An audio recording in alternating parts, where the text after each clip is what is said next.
Dahil weekend ngayon, marami na naman gagawin ang buntis na yarn. Alam nyo na mga mi. Dahil kapag ganito nga na walang pasok yung mga bata ay tsaka na lang tayo nakakapag-focus sa gawaing bahay. Dahil Lunes to Friday nga ay busy tayo sa mga bata lalo na kapag hinahatid sundo pa. Huy! Hello mga mi! Andito na naman nga ang Filenggerang vlogger ng Katarman, Northern Samar. Haha! Ops! Piling pa lang po yan kaya wag kang pikon. Haha! Charis! Wow! Pagkatapos ko nga talagang magsuklay ay lumabas na ako ng kwarto namin habang yung asawa ko naman ay nakatalukbong pa talaga ng kumot. Huy! Hinayaan ko nga lang muna siyang matulog sa kwarto dahil nga ngayon lang yan nakapag-DO. Pumunta na nga lang ako dito sa kusina namin dahil magpapainit ako ng tubig para sa pangkapi namin mamaya. Huwag nyo na nga pansinin yung takori namin dahil hindi ko pa yan nalilinisan. Ang importante malinis yung nasa loob, huy. Wow! Habang nga napapainit ako ng tubig ay pumasok muna ako dito sa loob ng kwarto para i-ready yung mga uniform ng mga bata para maibabad ko na ngayon. Medyo marami-rami na nga talaga yung labahin ko pero unahin ko lang muna yung mga uniform ng mga bata. Kailangan ko pa nga talaga itong ibabad sa powder ng 100 years. Huy! Dahil nga sobrang ang dudumi mga mi. Alam niyo naman mga mi, pag ganong kinder at grade 1 pa lang talaga ay madumi pa yan sa dami. Dahil nga sa mga kinakain yan nila or di kaya sa mga ginagawa nila or whatever, diba? Nung first day of school nga ay napagalitan ko yung panganay kong anak dahil nga sobrang dumi talaga yung uniform niya at yung panloob niya mga mi. Hindi ko nga lang pinagalitan kundi kinurot-kurot ko pa talaga. Ano ba naman kasi first day of school, madumi agad, huy. What? Pagkatapos ko nga maibabad yung uniform ng mga bata ay inilagay ko muna sa gilid. At syempre bago matapos ang lahat ay kinuskusan ko na nga dito yung bedsheet at mga kumot na ibinabad ko pa nung isang araw, huy. At pagkatapos ko nga talagang makuskusan ay inilagay ko lang sa gilid dahil yung asawa ko na ang magbabanlaw no. Pumasok na nga ako dito sa loob ng kwarto namin para i-ready na naman yung iba pang labahin. Tinawag ko nga dyan yung bunso kong anak dahil magpapabili ako ng kape dahil nagpapatimpla na nga talaga yung ama nila. Kapag ganun nga na nagpapatimpla na siya ng kape, ibig sabihin nun, ready na siyang lumabas sa lungga niya. Haha, Charis! Wow! Hindi nga talaga mabubuo yung timpla ng kape kapag hindi ka nakatulala. Kailangan talaga nakatulala ka mga mi. Dahil doon mo lang daw malalasap ang tunay na sarap ng kape. Huy, hala ang ui. Pagkatapos ko nga magtimpla ng kape namin ay lumabas ako dito sa bakuran namin. Dito nga ako ngayon magkakape dahil ang sarap ng simoy ng hangin at ng tanawin. Pagkailang minuto nga na pagtambay ko doon sa bakuran namin ay pumasok na ako dito sa kusina. Na-realize ko kasi na mas masarap palang magkape pag may kachismisan ka. Haha, Charis! Wow! Pagkatapos nga namin magkape ay ginawa na namin yung kanya-kanya naming gawain. Inasulat ko nga dyan yung bunso kong anak ng pangalan niya dahil yun ang assignment nila. Pati na nga rin yung panganay kong anak ay pinasulat ko na rin. Hindi nga siya sana gagawa ng assignment dahil wala daw siyang kasamang magsulat. Kaya no choice talaga yung panganay kong anak kundi magsulat na lang din. Habang nga nagsusulat sila ay busy naman ako dito sa loob ng kwarto namin.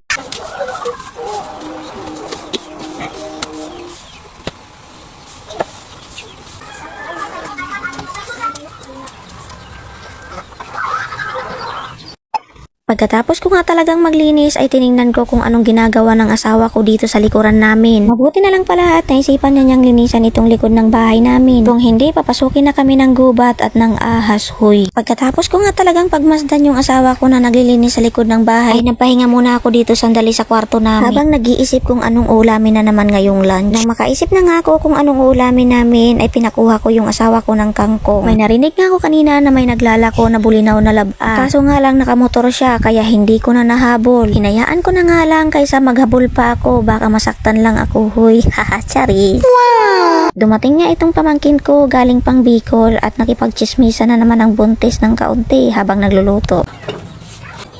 Pagkatapos ko nga mahugasan yung kawali ay nilagay ko na dito sa apoy. Habang nga pinapainit ko yung kawali dyan ay nagayat na muna ako dito ng mga lamas na gagamitin ko. Hindi na nga ako maglalagay ng pansahog dyan dahil nga napakalayo dito ng tindahan at wala din dito mabibilhan. Hindi ko na nga inutusan yung asawa ko para bumili doon sa labasan dahil pagod din yun sa kakalinis sa likuran namin. Hinayaan ko na nga lang dahil masarap din naman ito kahit walang sahog. Masarap nga yung kangkong pag adobo lang yung pagluluto. Cravings na nga din ito ng buntis ngayon dahil medyo matagal-tagal din ako hindi nakapagluto nito.